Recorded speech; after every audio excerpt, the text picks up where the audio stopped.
창세기 46장 28절부터 47장 12절까지 말씀으로 큐티인 제목은 애굽에 도착한 야곱 가족입니다. 46장은 야곱 가족이 고센 땅에 정착하게 된 배경을 설명합니다. 야곱은 과연 요셉의 애굽 이민 초청을 받아들여야 할 것인지 말 것인지를 놓고 고민을 합니다. 마침내 야곱은 헤브론 근처에서 머물던 삶을 청산하고 모든 소유를 이끌고 떠나 더 남쪽인 브엘세바에 가서 그의 아버지 이삭의 하나님께 희생제사를 드림으로 하나님의 뜻을 구합니다. 야곱은 하나님께 아브라함과 그 후손에게 주실 가나안 땅을 버리고 애굽으로 내려가는 것이 옳은지 물었습니다. 아브라함의 애굽 이주가 초래한 공경을 알고 있었기 때문입니다. 야곱이 이렇게 고민한 것은 어쩌면 당연한 것이죠.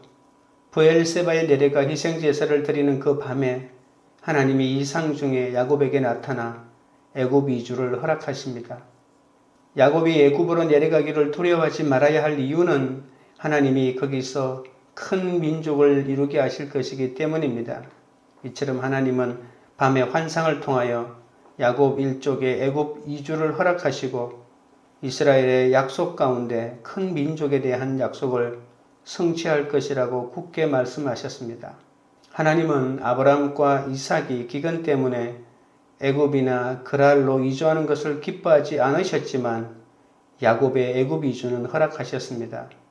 하나님은 상황과 관계없는 기계적인 명령을 내리는 분이 아니라 상황에 적합한 명령을 내리는 분이심을 다시 한번 알 수 있습니다. 오늘은 애굽에서 바로를 만나는 야곱에 대하여 살펴보겠습니다. 첫째로 눈물의 만남입니다. 28절부터 31절입니다.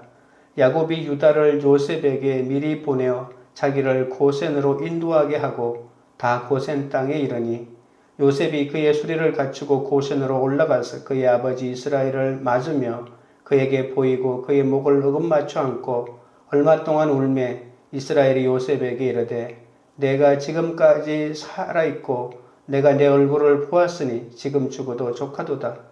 요셉이 그의 형들과 아버지의 가족에게 이르되 내가 올라가서 야곱에게 아뢰어 이르기를 가나안 땅에 있던 내 형들과 내 아버지의 가족이 내게로 왔는데 야곱의 집안 사람 모두가 애굽 총리가 보낸 수레를 타고 갑니다.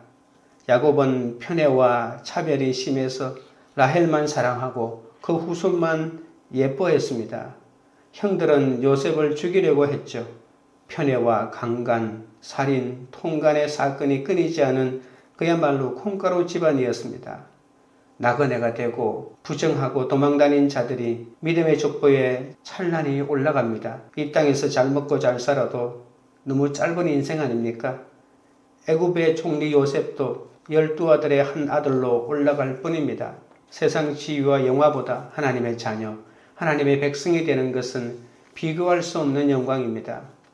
야곱의 집 사람으로 애굽에 이른 자는 모두 70명인데 70은 두 완전수인 7과 10의 곱으로 하나님의 놀라운 구원 섭리와 그 백성을 향한 사랑과 축복을 상징합니다. 애굽으로 들어갈 때는 70명이었지만 나올 때는 200만 명이 되게 하셨습니다. 하나님은 나를 택하시면 성장하는 데는 한계가 없습니다. 하나님의 언약을 따라 사는 인생은 말씀대로 번성하게 되어 있는 것입니다. 66명의 대가족을 거닐고 있는 아버지 야곱은 바로가 보낸 수레를 타고 가나안 땅에서 얻은 재물과 후손과 가축들을 이끌고 애굽으로 내려갑니다. 이제 야곱 가족의 애굽 이주는 아브라함의 후손이 바다 모래만큼 또 하늘의 별만큼 크게 성장할 것을 예비하신 하나님의 약속을 실현하는 현장이 될 것입니다. 아마도 야곱은 요셉과 바로가 보낸 엄청난 예물과 최고급 수레를 보고서야 요셉이 살아있을 뿐만 아니라 애굽의 총리가 되었음을 확신했을 것입니다. 야곱은 미리 유다를 요셉에게 보내어 자신의 일행을 고센 땅으로 인도하게 해달라고 요청합니다. 애굽에서 생계와 보존에 대한 책임은 요셉에게 있지만 야곱의 가족을 믿음의 땅 고센으로 인도하는 사람은 유다입니다. 며느리와 동침한 유다가 죄를 회개한 뒤에는 모든 사람의 중재자가 됩니다. 죄 많은 유다가 구속사의 한 획을 긋고 예수님의 조상이 되었습니다. 회개한 자에게 베푸시는 하나님의 은혜는 우리의 신앙 상식을 초월합니다. 내 죄를 뼈아프게 보는 유다 한 사람이 있었기에 가족과 형제들이 서로 눈물로 입을 맞추며 아버지 품으로 돌아왔습니다. 내가 죄인임을 인정하는 자기 부인이 있는 사람, 날마다 회개함으로 생활 예배를 잘 드리는 사람이 모든 사람을 주님께로 인도할 수 있습니다. 아버지가 애굽에 도착했다는 소식을 듣자마자 요셉은 수레를 직접 끌고 고센으로 올라갑니다. 그는 애굽의 총리가 아닌 그리운 아버지를 만나러 가는 아들의 모습으로 달려가 아버지를 꼭 을사하는 채 아무 말 없이 오랫동안 울었습니다. 야곱은 요셉에게 내가 지금까지 살아있고 내가 내 얼굴을 보았으니 지금 죽어도 족하다고 말합니다. 성공과 여자를 쫓으며 괴로운 인생을 살던 야곱은 사랑하는 아들의 얼굴을 보자 죽음을 뛰어넘는 빛을 받아 인생의 깊은 상처가 눈 녹듯 사라집니다. 성도의 아픔은 그리스도의 사랑으로 치유되며 주의 얼굴빛이 성도의 인생을 회복시키는 것을 깨달을 수 있습니다. 적용 질문 드립니다. 부활하신 그리스도의 얼굴빛이 비추일 때 우리 가정의 아픔이 그리스도의 사랑으로 치유될 것을 믿습니까? 둘째는 바로의 환대입니다. 32절부터 34절입니다. 그들은 목자들이라 목축하는 사람들이므로 그들의 양과 소와 모든 소유를 이끌고 왔나이다 하리니 바로가 당신들을 불러서 너희의 직업이 무엇이냐 묻거든 당신들은 이르기를 주의 종들은 어렸을 때부터 지금까지 목축하는 자들이온데 우리와 우리 선조가 다 그러하니이다 하소서. 애굽 사람은 다 목축을 가증히 여기나니 당신들이 고센 땅에 살게 되리이다. 요셉이 총리로서 어디든 정하고 갈 수 있었지만 먼저 바로에게 알리고 기다립니다. 요셉은 형들에게 바로와 만남을 위해 준비해야 할 것들을 알려줍니다. 바로를 아련할 때 목축업자들의 거주지 선정 같은 문제가 오고 갈 때 어떤 질문이 주어질지 미리 알려줍니다. 요셉은 형들과 아버지께 자신들은 목축업자이니 가나안 땅에서 가장 가깝고 가나안으로 올라가기 가장 쉬운 교통요지인 고센 땅에 거주하고 싶다고 말하라고 지침을 줍니다.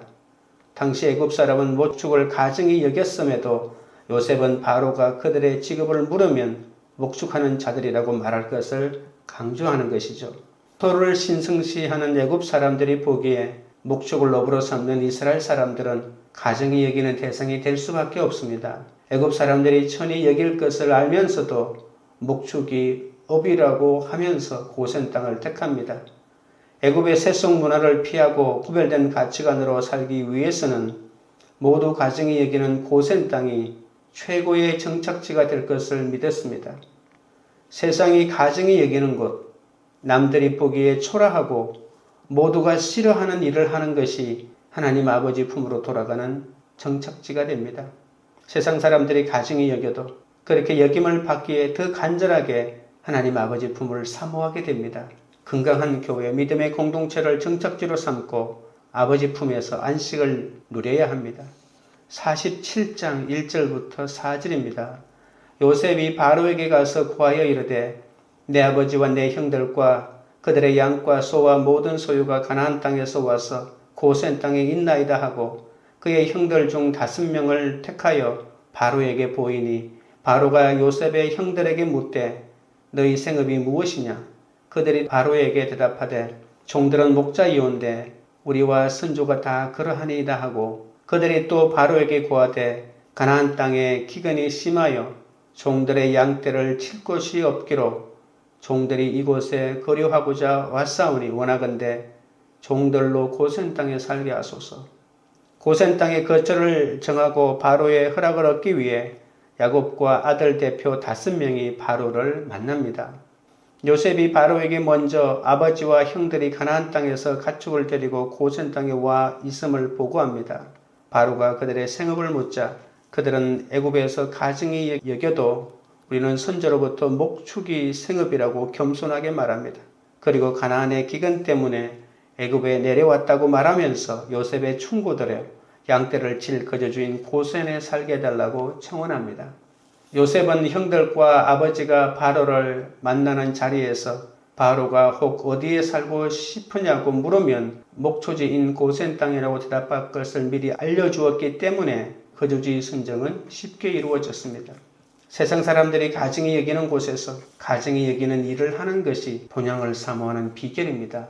요셉의 형들은 우리가 기근을 피해 가나안에서 애굽으로 왔지만 이곳에 거류하려 왔다고 합니다. 애굽에 영원히 정착하지 않고 잠시 체류한다는 뜻입니다.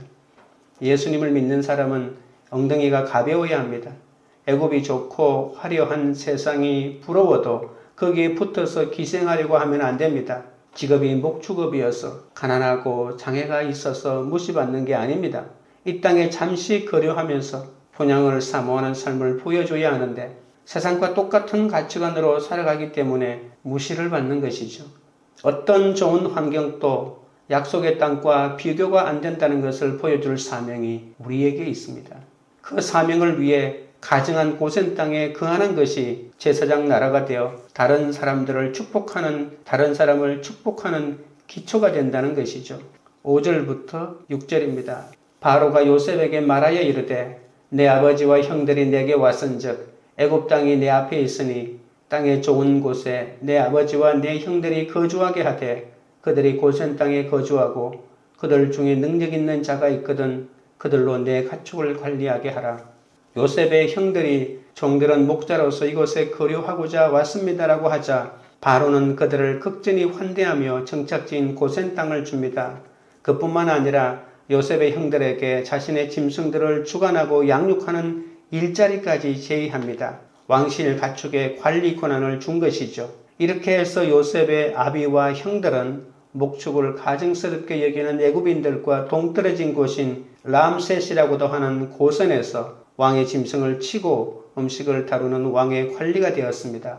남들이 싫어하는 고센에서 사명을 감당하고 있으면 하나님께서 나를 높이시고 세상에서도 신임을 받게 됩니다. 하나님은 사명 때문에 세상이 가증히 여기는 환경에 거류하고자 하는 성도에게 바로의 환대를 베푸십니다. 적용 질문 드립니다. 구원을 위해 가증히 여김받는 땅을 택하겠습니까? 성공을 위해 유혹이 가득한 땅을 택하겠습니까? 셋째로 바로를 축복하는 야곱입니다. 7절부터 10절입니다. 요셉이 자기 아버지 야곱을 인도하여 바로 앞에 서게 하니 야곱이 바로에게 축복하며 바로가 야곱에게 묻되 내 나이가 얼마냐? 야곱이 바로에게 아뢰되 내 나그네 길의 세월이 130년이니이다. 내 나이가 얼마 못되니 우리 조상의 나그네 길의 연조에 미치지 못하나 험악한 세월을 보내었나이다 하고 야곱이 바로에게 축복하고 그 앞에서 나오니라.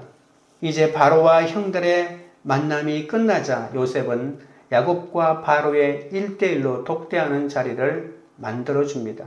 요셉의 인도로 바로 앞에 선 야곱은 형들이 종의 모습으로 바로에게 간청한 것과 달리 예의는 갖추지만 당당한 모습으로 애굽 바로에게 축복 기도를 해줄 정도로 영적 기도력을 발휘합니다. 바로가 야곱의 영적 권위를 깨닫고 나이를 묻자 야곱은 고난에 찬 자신의 인생을 의미 깊게 돌아보면서 130세이지만 나그네로서 험악한 세월을 보냈다고 고백합니다. 야곱이 못나스가 아니라 똑똑해서 험악한 인생을 살았습니다. 인간 승리를 하면서 하나님의 말씀이 안 들리니까 하나님께서 사건마다 간섭하시고 환도뼈를 부러뜨리셨지 않았습니까?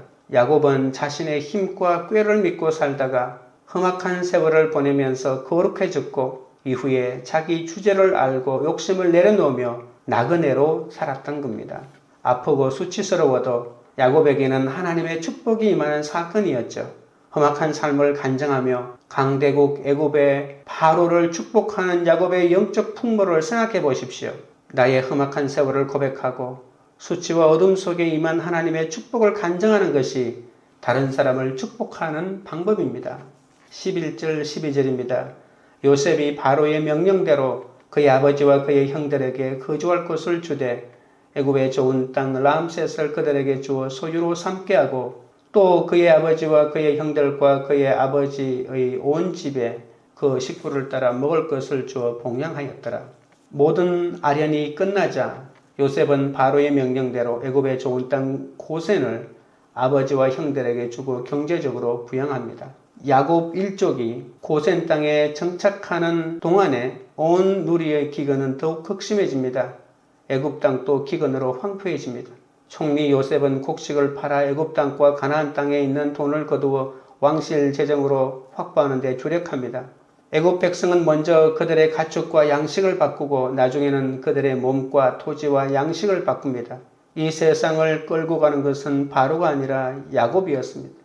야곱이 험악한 삶을 통해 인생이 나그네 길임을 알고 가야 할 본향의 실체를 붙잡았습니다. 믿음의 조상으로 땅의 모든 족속이 너로 말미암아 복을 얻을 것이라는 말씀이 이루어지는 현장이죠.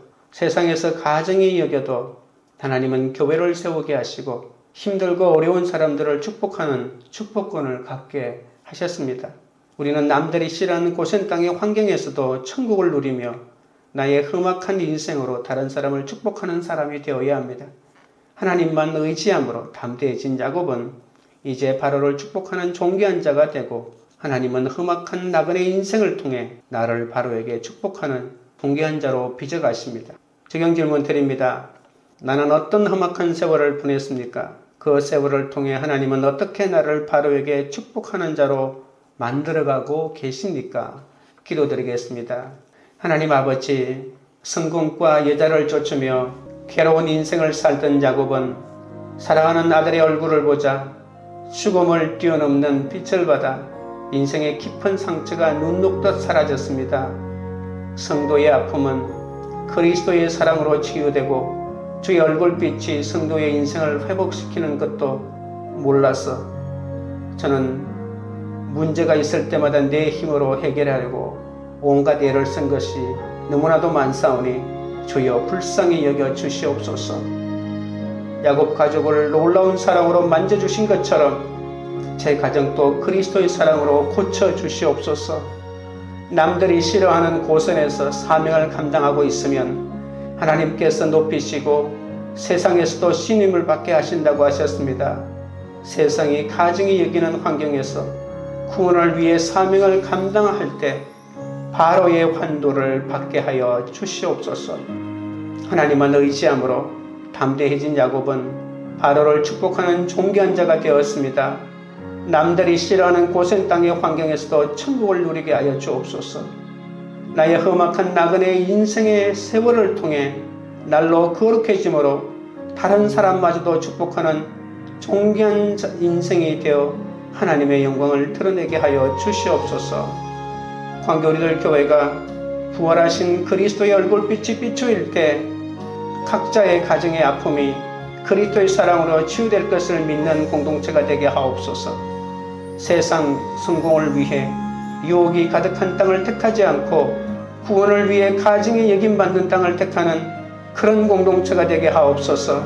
험악한 세월을 보내는 동안 바로마저 축복하는 자로 만들어 가시는 하나님을 찬양하고 고백하는 공동체가 되어 하나님의 영광을 나타내게 하여 주시옵소서. 예수님의 이름으로 기도드리옵나이다. 아멘.